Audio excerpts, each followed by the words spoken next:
Cette année, nous organisons la 11e édition du Salon international de l'agriculture et de l'agroalimentaire, ici au Centre togolais des expositions et foires de Lomé, autour du thème agriculture durable, gage de sécurité alimentaire, dans un contexte de changement climatique. Le choix de ce thème repose principalement sur 3 piliers. Le premier pilier, c'est le changement climatique.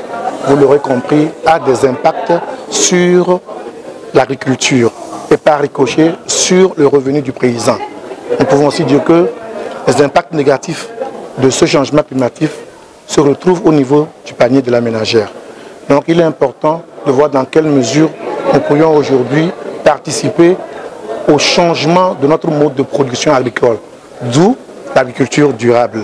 Et je pense qu'avec l'agriculture durable, nous pouvons ensemble contribuer à l'accessibilité des denrées alimentaires où que nous soyons partout au Togo.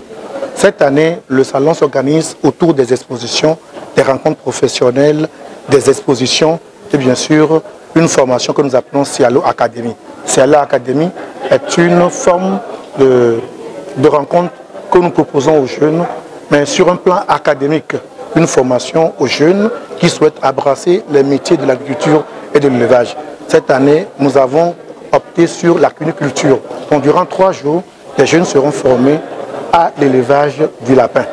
Ensuite, nous avons des panels qui seront organisés tout au long de ce salon. Il y a un panel qui porte sur l'agriculture biologique.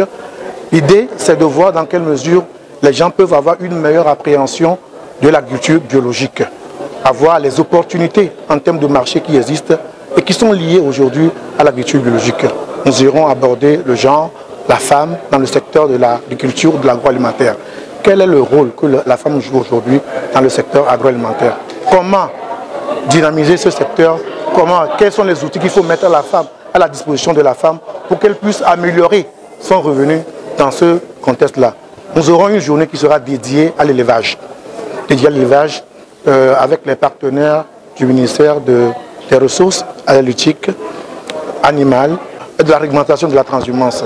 Donc avec ces partenaires, il sera question de voir dans quelle mesure nous pouvons parler aujourd'hui de l'écosystème de l'élevage au Togo. Quels sont les défis et les opportunités qui se retrouvent liés à l'élevage au Togo. Nous irons après sur un autre panel qui constituera à valoriser les produits d'élevage. Comment est-ce qu'aujourd'hui nous pouvons valoriser les produits de l'élevage au Togo? Quelles sont les technologies qu'il faut mettre en place? Quelles sont les dispositions sanitaires qu'il faut mettre en place pour que le consommateur puisse manger un produit d'élevage sain? Puis après, nous avons avec notre partenaire de la FAO organisé une journée qui sera dédiée à la filière riz. L'idée derrière, c'est de voir dans quelle mesure nous pouvons participer à améliorer l'image du riz local au Togo. Au cours de cette journée, nous allons parler de l'écosystème de la filière riz, ainsi que les différents défis et opportunités qui y sont liés. Puis après, nous allons participer à la dégustation des différentes recettes, au moins 10 recettes culinaires à base du riz. Donc je voudrais profiter de ce cadre d'interview pour inviter les jeunes à venir s'informer et à participer pleinement, profiter pleinement des panels que nous avons organisés. Je voudrais aussi inviter les professionnels du monde agricole et de l'élevage à venir rencontrer des partenaires pour tisser des relations d'affaires.